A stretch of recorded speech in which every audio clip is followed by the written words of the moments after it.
The idea that we've had to come up with the term inclusive assessment suggests that what it has been is not very inclusive.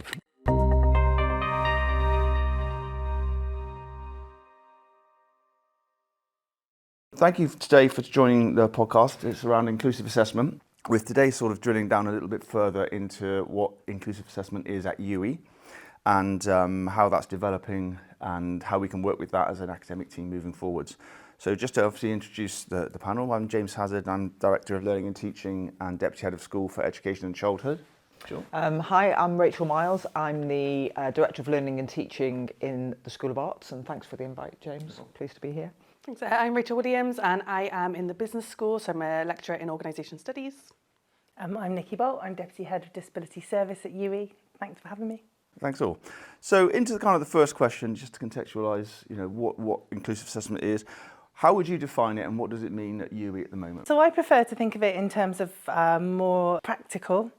And so some of the work that I've been doing is to try and give some practical, easy to do strategies that would enable your work, your teaching and assessment to be more inclusive.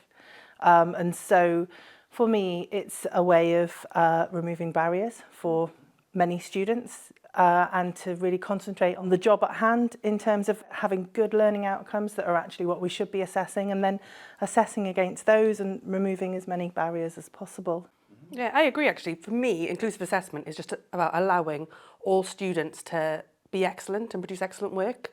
And I think we should design our assessments with that in mind, sort of for everyone to be able to do. It's interesting, isn't it, the term inclusive assessments and the fact that the sector more widely, I know that UE is involved in a QAA project around inclusive assessment, but the idea that we've had to come up with the term inclusive assessment suggests that what it has been is not very inclusive.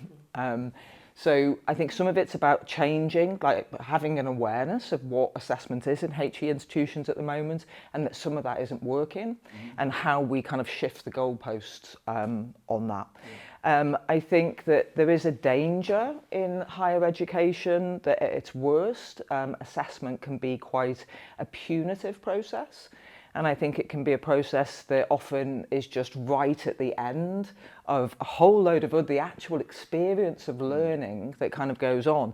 And then we have this little thing at the end, which is assessment. I mean, when I think about inclusive assessment, my dream, if you like, or my kind of blue sky thinking is that like no student should be turning up at an assessment point without an awareness of whether they're going to pass or fail that assessment. So imagine, you've done some work, it's a 12-week teaching block, it's been really intense, you hand in some work, and then you sit there for 2 weeks waiting to see how that you've done. Right. So I think that part of it is about dialogue, it's about conversation, it's about continuous assessment, it's about how we support students through learning, and just creating more of a dialogue and a conversation between staff and students about that learning journey. Right.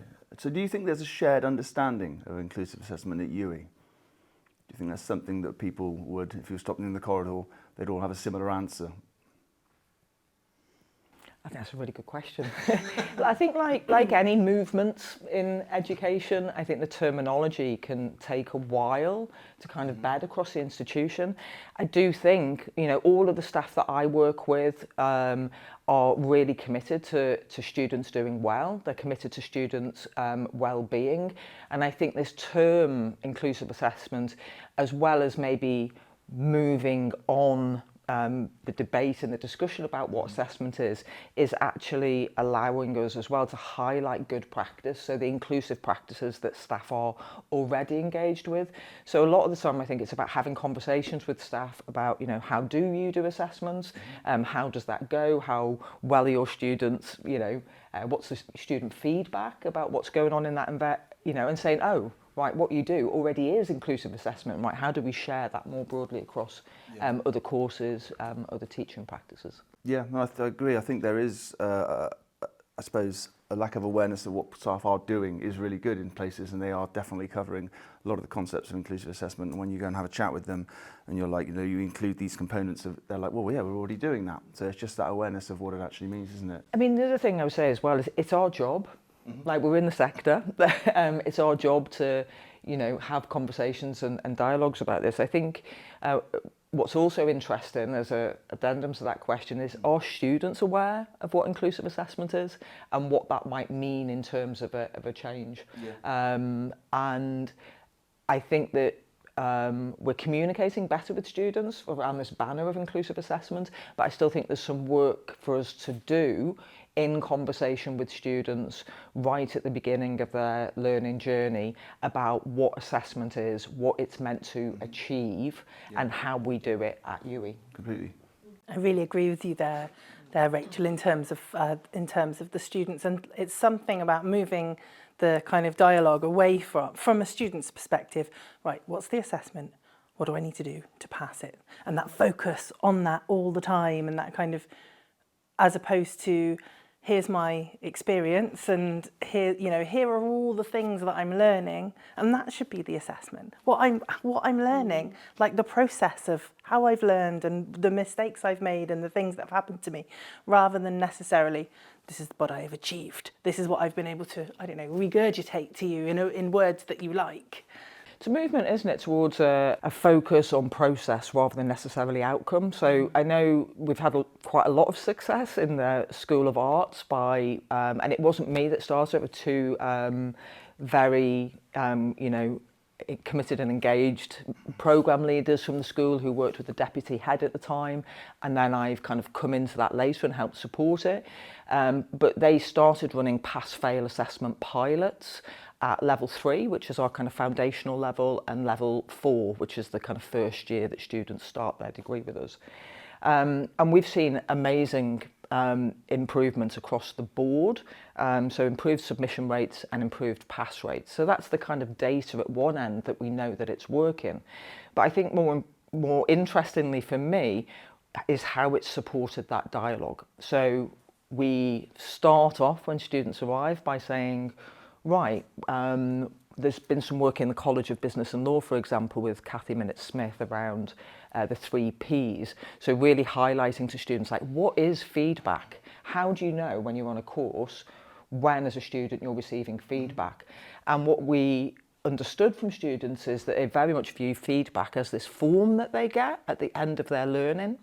So there's a bit of work we did with students about understanding what feedback is and where it happens. It happens after you speak to a library member of staff, it happens in peer group crits, it happens verbally, it happens online. If you're doing some workbooks, you get a kind of feedback from that.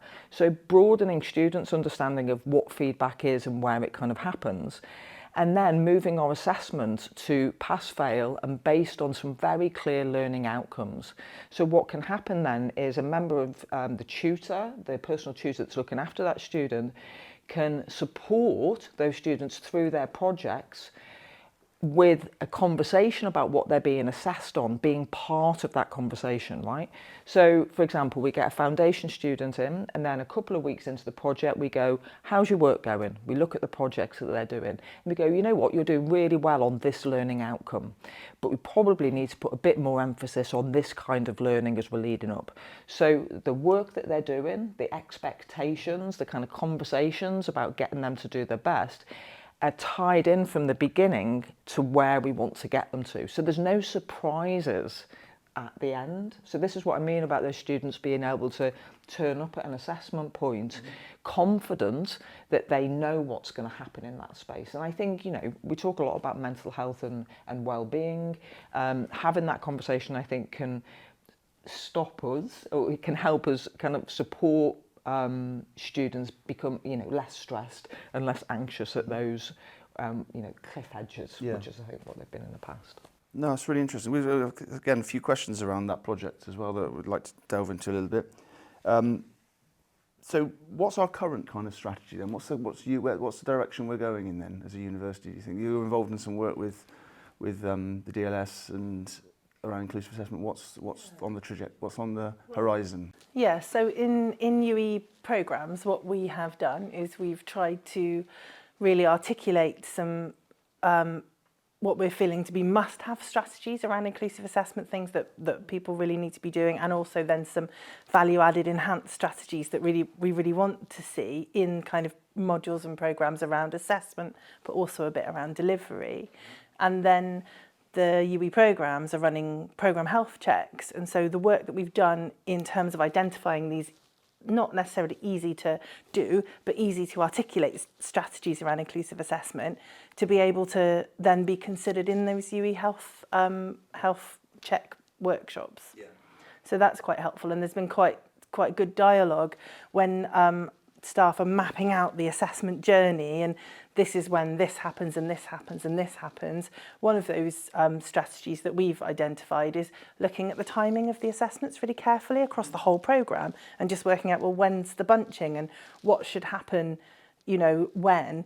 And so in the context of that, kind of there's an additional layer then, and getting out these cards that have got those easy to articulate strategies on to say, okay, well, this is where we might use pass-fail, for example, or this is where we might potentially offer some choice to students as to how they might be able to, how they demonstrate what they've learned. That's a really interesting point on how students demonstrate what they learn. So certainly in the School of Art, so not only have we seen the success of pass-fail to the point that we are now rolling it out across all level 4 of all of our programmes, but that idea about how students might meet a learning outcome, and that obviously we can put stuff in place that says, if you do this, we've designed this to help you meet this learning outcome. But there may be other ways that students can demonstrate that they're meeting that learning outcome as well. So being flexible in that process. I mean, the UE programmes, I think, has been a gift for us. It was a very, very clear 2-page document that outlined the future of UE programmes, lean towards more programmatic stuff, more programmatic ethos, less assessment bunching and not, so this idea of removing hidden assessment and so some really, really nice stuff in that document. In the School of Arts, what we've been able to do is take that document and then work out how we want to apply those principles in the School of Arts and what works with us. And certainly that approach to assessment, so is level 4, looking at pass-fail across all of our courses. There may be some exceptions because we have some professional statutory body requirements in some areas that might create a bit of a challenge for us. But also looking at moving to stepped marking for level 5 and then only having numerical marking later on then at kind of level 6. That also then opens up a question about things like our feedback forms. What's in them? What do they say? I've seen some feedback forms that look like what I can then describe as dossiers. 3-4 page documents with lots of small print, with lots and lots of information that's then delivered at the end of the module, and having real conversations with staff about what should be in that feedback space if it's the end of a kind of process.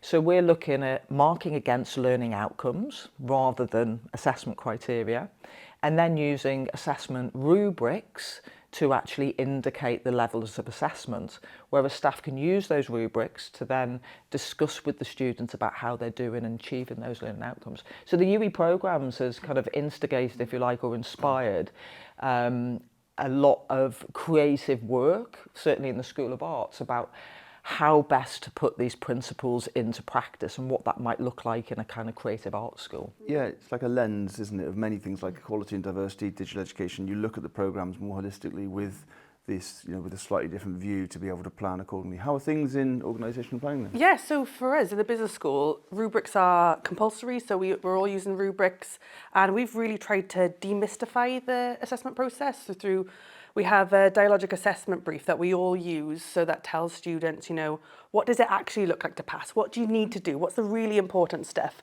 And then also, what do you need to do to get a really high mark as well? So kind of preempting the questions that they might have and using that as a starting point as well for further conversations with the students. And like I said, we all use the rubrics and use that as well, again, for our conversations with the students. And also it's familiar to students now, so they can see, they've used these grids before, they can see how they can get to that next level and use the sort of feedback from the past moving forward.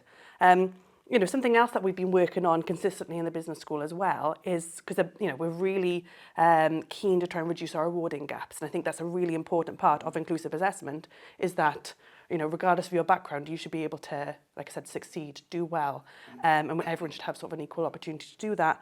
And so we've seen how, if I look at my own module, one of the assignments, I felt, sort of anecdotally, I felt like some students were being disadvantaged because they were choosing their own groups. So we saw there was a difference between the students who were able to find groups and the students who weren't finding groups. So we were seeing a problem with that, and that was coming out in our awarding gap as well. So we decided to change that assignment. So now, rather than it being a group project, which also was disadvantaging some students as well, you know, our neurodiverse students, some of them were choosing to do it sort of as a different assignment. We changed it from that to it's the same task, but they can either do it as a written essay, as a pre-recorded presentation, or a podcast. So they can choose how they communicate that based on what works for them. And we found that through having that choice, that has kind of given our students some confidence, and also it has had an impact on our awarding gap as well for some communities. Yeah, we're seeing it's not perfect, but we're seeing an improvement. Right. And that's something that sort of, we want to keep going with. And we've only done it for 1 year so far. So we're sort of excited to see how we can sort of tweak it again, make it better, and provide more support for students, particularly with doing the pre-recorded presentation and the podcast. Yeah. So, we're getting extra support from, digital education. And we're also trying to, again, give students more confidence that you can do academic work that's not an essay. I think sometimes people are worried, I think some students are worried, like, if I do a podcast, is that going to sound unprofessional? Is that going to is that not what students do in terms of like their identity as a student? Because I think there's a lot around, our students are all in different areas, and my students have a very strong business identity in some ways in terms of like professionalism. And I think they always want to feel like they're doing sort of proper work and it's serious. And I think I need to sometimes like just encourage them and show them that you can do really brilliant work and communicate it in a different way, and that's fine. And we as UWE and we as an institution accept that and appreciate that and know there's different kinds of and there's a professional way to do a podcast, yeah, right? Exactly. I'm really interested in that stuff. I'd love to catch up with you and hopefully share some of that stuff that you've been doing on rubrics and how that's kind of worked, because we're just moving into that space. And it's really interesting what you say, isn't it, about different outcomes and giving students different options about how they want to meet the learning outcomes. And we've had quite a fair bit of success with that as well, allowing students to work with materials and kind of outputs that interest them, that excite them, so it's really nice to hear that. It'd be great to touch on a few elements to both the projects, really, and likewise, we literally had a meeting yesterday about our rubrics doing the same thing, against learning outcomes. So I think it's all of us. It seems to all be happening, I think, in preparation for what's to come with, from our perspective, from UWE programs, so that we can have something embedded, so that when staff do that, we can look at our assessment more broadly. So with the student choice then, so that's something that's been going around for, that's been mooted around for sort of the last 6 to 8 months around the university about how so you've actually enacted that. What have been some of the feedback that staff have had without doing it, just the feedback that they think straight away, obviously, is logistical problems, being able to address the variation of assessment against the same learning outcomes, and things like staff efficiencies and time to be able to. So how has that materialised? Yeah. It's been fine, and I feel like bad saying how good it's been, because I feel like I'm being some sort of like preacher or something, but it's been fine. I think we have those worries, and this is a big module, so we run it over 2 semesters. Sort of 1 cohort the first semester, 1 cohort second semester, and there's 500 students each time, so it's a big module. So we have to take seriously any concerns around that, because if you have an inefficiency in marking, it really multiplies with large student groups. But we have found that it's been all right. The task that we give them is that they have to pick. They can pick any organisation of their choice, and they can pick any 1 or 2 study units. We sort of open it up to them. So it's very. There's a lot of choice baked into the task anyway, but alternatively also sort of give suggestions if they're sort of stuck on things to do. But in terms of the work that we've been given, we use the same marking grid for all assignments, and they can see the marking grid and they know what they're expected to do. They know what a good assignment looks like. So really, how they communicate it doesn't matter too much. And also as markers, we can get the same information from any of the formats. In terms of time as well, it's actually quicker in some ways to mark the presentations and the podcasts because we can put them double speed. You know, with an essay, you'd be sort of limited by your own reading speed. Yeah. But once you've marked a few presentations, you learn to speed them up. You can't annotate them. That's kind of an issue we've had, and maybe that'd be something in the future. There'd be a way to sort of pause and annotate in the moment. I'd love that capability. But at the moment, so you have to write a little bit more feedback on those. But they're a little bit quicker to get through, to listen to, rather than reading, is what we found. But yeah, we've got a big marking team, lots of students. I've not seen an issue with moderation either. I've seen that our staff have been able to, mark all of them in a similar way. And I felt confident with that. But yeah, I was anticipating issues. Yeah. But so far, yeah, it's been fine. And was there any resistance to the original launch of it? Not really. I think there was sort of a little bit of anxiety. I think, again, people have anxiety about marking because it impacts your life. You know, when you're in this marking period and you get a load through, it does impact your life. You're doing this sometimes on top of your other teaching and things. So, as I said before, any small inefficiencies, if it's taken a few more minutes to mark something, that's kind of a big impact on your life. So there were sort of worries around that. But again, in practice, that's been fine. And also we're lucky that we have a really great team on the module that are really experienced, that have taught on the module for a long time. So we've also been blessed with sort of fantastic staff, which I think has helped with that. Yeah, I think that's the same with us. I'd say we get lots of questions, like staff are interested in it, it's part of what they do. And I think also there's an awareness with staff that what we've been doing isn't working very well, the kind of marking windows, which are impacted by a number of things like reasonable adjustments, for example, that kind of space. So there's lots of impacts on that space. One of the things we're working on in the School of Arts is about having a live feedback form that's actually given to students at the beginning of the module, and we're looking at some kind of tech solutions to that in terms of how we can make it work so it's joined up. So how are they generated? Can we do something automatically through Blackboard Ultra so it's automatically generated, stays with the student and then is submitted kind of through Blackboard? But the idea of a live feedback form as well, marking is an assessment, it's a kind of important part of what we do, but it's so bunched up. And the way that we do it often is very, very long form, kind of pages of very kind of narrative feedback.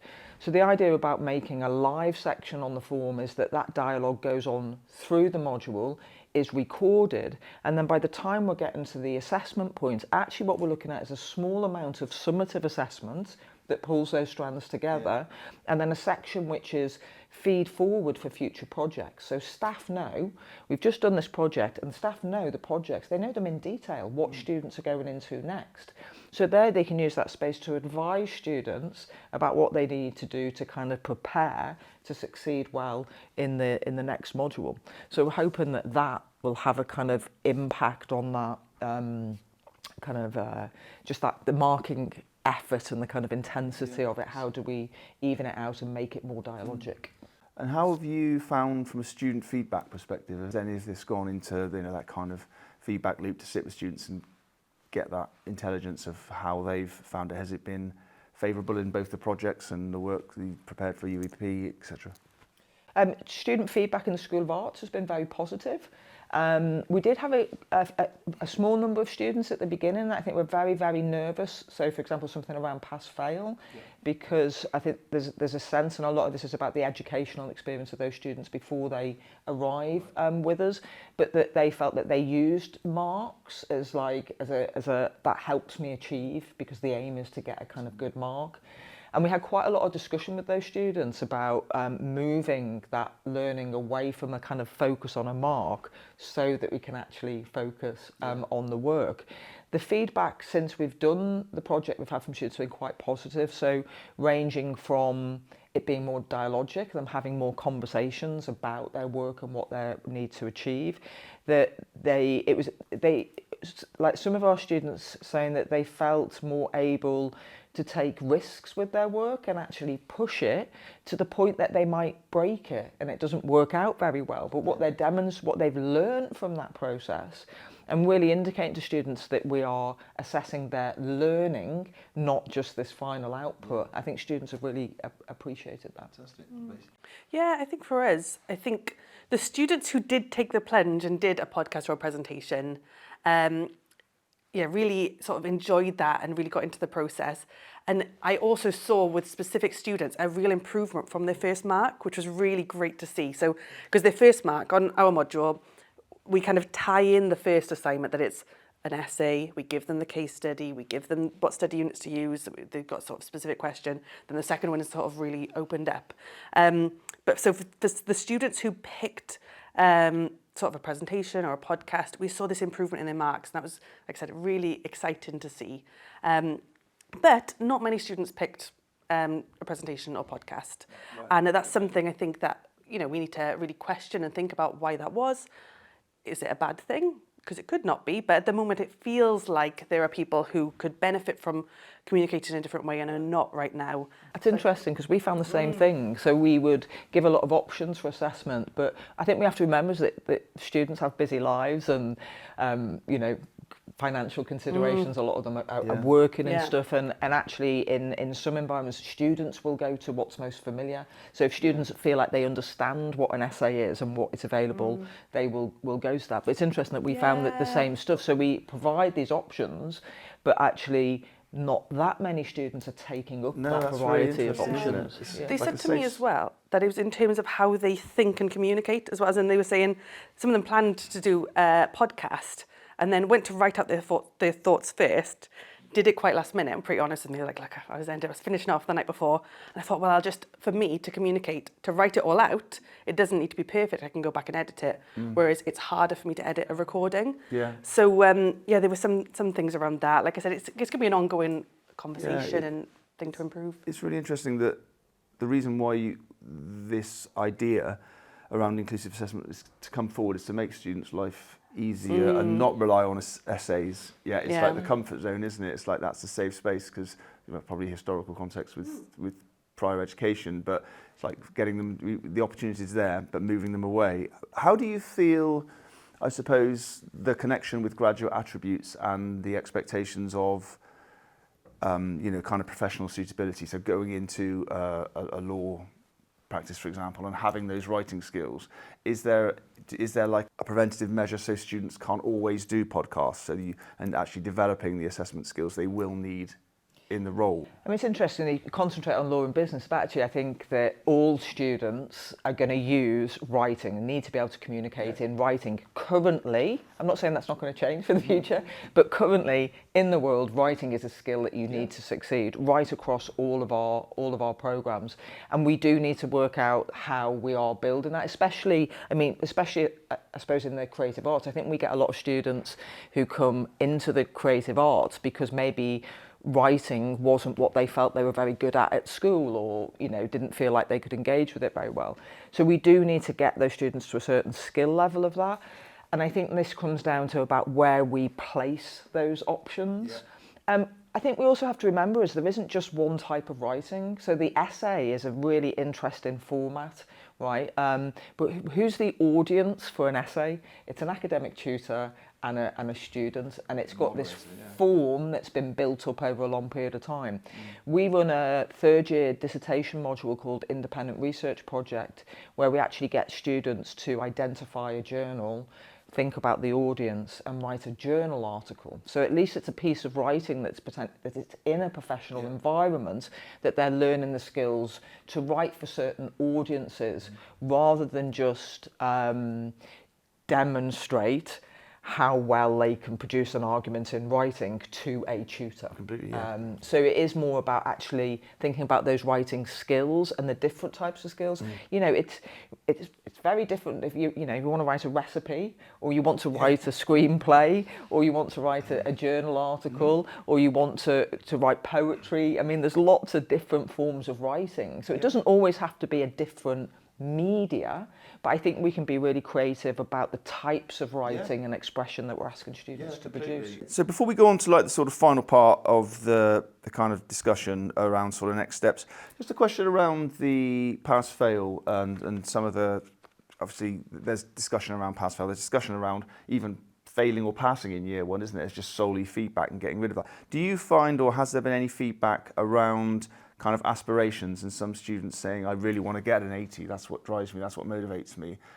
Because in some courses where there's pass and fail, there's those sorts of discussions, or is that Do you use pass-fail? No, we don't, because I was at your presentation recently where you were talking about that, and I love the ethos of it and the philosophy of it. It sounds brilliant. Then I was thinking about my students, because maybe I could do it with mine. Then I'm thinking about who they are. Like I said, they're level 4 students, and there are lots of students who really want a first, really want an 80, who are aiming for that, and they're doing it because they want a placement and they want that evidence for their placement to say, I've got this. So there's that aspect of it that I think just needs thinking. It's not to say that it wouldn't work at all. And the other part as well is their identities as business students. A lot of them are quite competitive or excited about the business world and see it as this like ruthless competitive place and are excited to get stuck in with that. So I think I'd have to sort of sell it to them and to explain why it's useful. I don't think you can do pass-fail without really thinking about it and getting, having conversations with staff and student focus groups so you can really understand what it is those students need. I think for us, we did a lot of research in the sector, and some other institutions have trialled pass-fail, often very partially, so they've done a couple of credits here and there rather than whole year groups, which is what we went for. We made a very strategic decision early on to retain the language of assessment. So we're going, look, it's pass-fail, but you do get an indication in the language, good, very good, excellent, about how well you're doing as a kind of soft prep for moving into marks at later levels. I think often what maybe students aren't aware of, and why would they be, they're 18 and they've just started university, but actually the marks they achieve in their first year don't count to their degree classification algorithm. So they don't actually count anyway in that sense. So the question then becomes for students, so what are the other reasons for us retaining marks in this environment? And that is not just about individual students, but collectively as a student group. What does marks, competitiveness maybe, do to us as a learning community? And is that something that we might want to challenge? Is it something we want to continue? And that has to be student-led to a certain extent, but robust kind of conversations with students, I think, can help in that environment. As also, I think that students get quite excited about doing some stuff that's experimental and trying something out. And that's one of the things that can really help them feel involved and included in the process in a really genuine way, rather than just kind of giving them information and saying it's inclusive. It's like, right, here we are. This is how things are. We have an opportunity to do things differently. Here are some examples of what happens. How do you want to run this? And student responses to that, I think, have been overwhelmingly positive. That's fantastic. Again, with the UE programmes, I suppose, now's the time to look at it. Now's the time to have those conversations with students. So when staff can sit down with their programme teams to map out what the programmes are going to look like moving forward, now's the time to have those discussions. Yeah, and we've had some conversations with using the student consultation panel, the student focus. I'm meeting them next week. Oh, funny enough, about the new curriculum stuff. Oh yeah, that's good. So Kathy Minute-Smith and I met with a group of students, and we got some really good feedback about these simple to articulate strategies that we've said around inclusive assessment, which is really helpful. And in the resource, we're building a resource on the intranet where you can kind of click on each of these strategies and learn a bit more about it and why should we do it and what might the barriers be. And it is still definitely a work in progress, but in there we've been able to add a section that says, what do students think about this? And we've asked them and we've said, what does it mean to you? And so that's really helpful in terms of that, the way to do this has got to be kind of co-design, co-create with the students. Yeah, 100%. Okay, so I suppose on to the final bit then. So where are you taking it? What's the next steps? Is it further rollout? Is it sort of consolidation and perfection? Is it dissemination? What's the plan with it all? School of Art, everything that we're doing is impacted by our kind of drive towards inclusive learning and teaching, actually, as well as inclusive assessment. So I think the idea that assessment is this separate thing to learning and teaching is the first thing that needs enculturing, that it's actually all part of the same thing. In the School of Arts, we've got some really exciting curriculum development going on where we're moving to assessment rubrics and assessing against module learning outcomes and mapping them quite carefully across the school. We're also moving to 4 30 credit structure curriculum design at level 4 and level 5. And we have cluster areas in the School of Art. So we have like screen clusters and a design area. And each of those cluster areas will have a shared 30 credit module at levels 4 and level 5. So really looking at kind of collaborative practice, creating a parity of experience for students around teaching and learning and assessment, and freeing up some time for sharing of best practice for staff as well in that space, and more dialogue. So we've got some really exciting stuff going on, as well as the level 4 pass fail, level 5 hopefully stepped, redesign of assessment forms, making them live, but essentially really thinking about the student journey, how they arrive, what they go through and how they end. So looking at level 4 of creating a resource where we're really supporting and guiding students. Level 5, where we're moving to more of an attitude of co-creation and kind of dialogue with staff about what it is that we do in that teaching and learning space. And then moving towards level 6, kind of fostering independence in that space around student work and attitudes. Again, really interesting. Like I say, when you're discussing those things, it's almost, I know we haven't spoken about this despite us obviously being in various forums together, almost the same things going on in the School of Education at the same time, looking at the assessment metric, the learning outcomes, looking at sort of co-creation, finding ways to share best practice. So it's just really good to open those conversations up, because I'm sure there's a lot to learn from all of them really, and they're clearly happening. What about Well, we are in the middle of a huge program redesign, tearing everything down, building up again. That's where we are. That's where we are. Yeah, we've got so our level 4 next year is going to be brand new, all new modules. But during this process, I think that we are being super critical and reflective, thinking about, okay, what do we actually need students to know? What's actually important? And trying to unpick our own assumptions with that.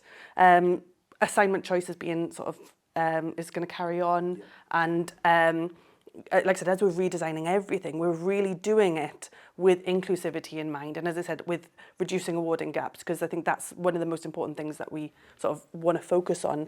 We're sort of thinking of that all the way through. And you mentioned earlier about what happens if they sort of pick a podcast every time, or what if, and I think a lot of this is about trusting students as well.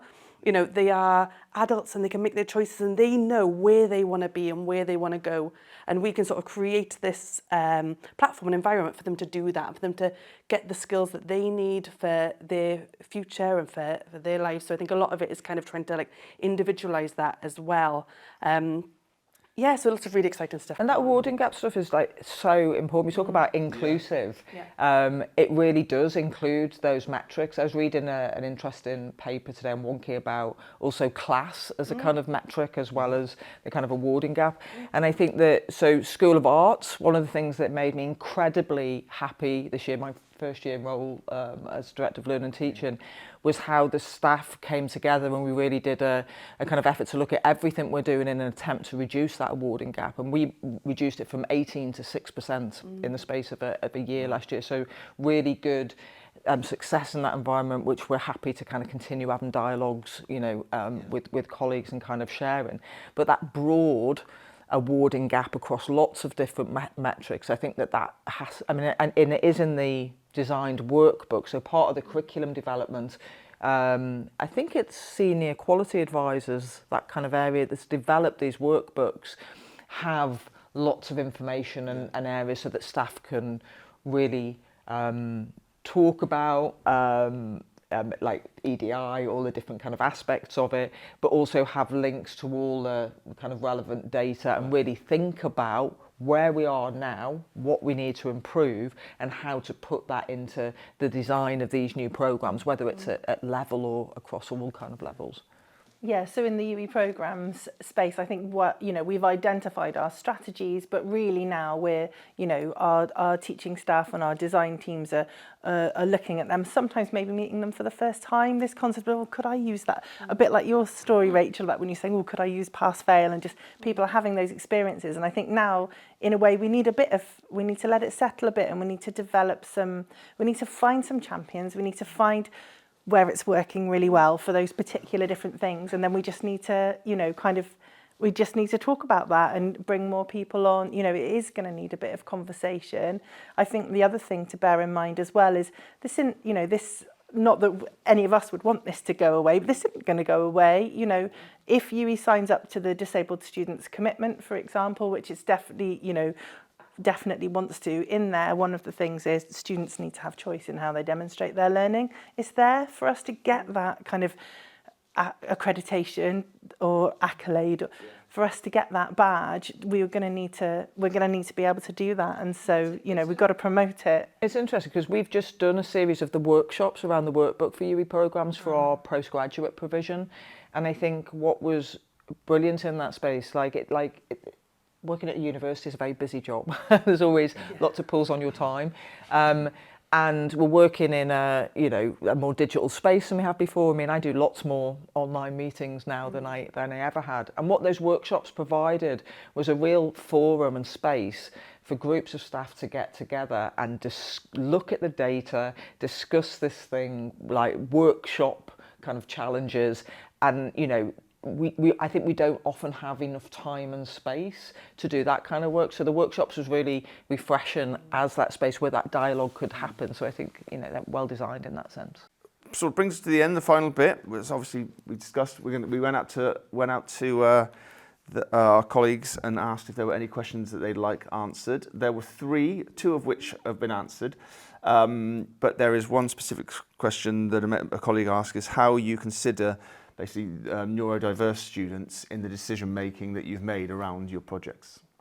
Yeah, well, that's something that, again, like I said, they were conversations that I was having with students when we had the presentation, because we can't make assumptions about neurodiverse students, because if you've met one neurodiverse student, you've met one neurodiverse student, like they're all different.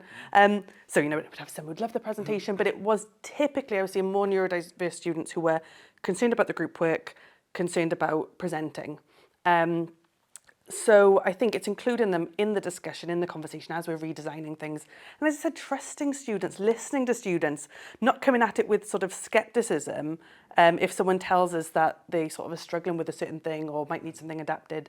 But it sounds like there's some really exciting things going on across the whole university. And as we're changing things, I think it's just including them in the conversation, doing it with our diverse student groups in mind. We've got loads of different kinds of students at UE, and I think it's something that makes UE special, and I think that we've got a really great student community, but also staff who genuinely care about being inclusive. So like I said, I think when it comes to neurodiverse students, I think it's kind of similar to approaching any student group in that it's listening to them, trusting them, and learning, going in with an open mind as well. We don't know everything about any student's experience.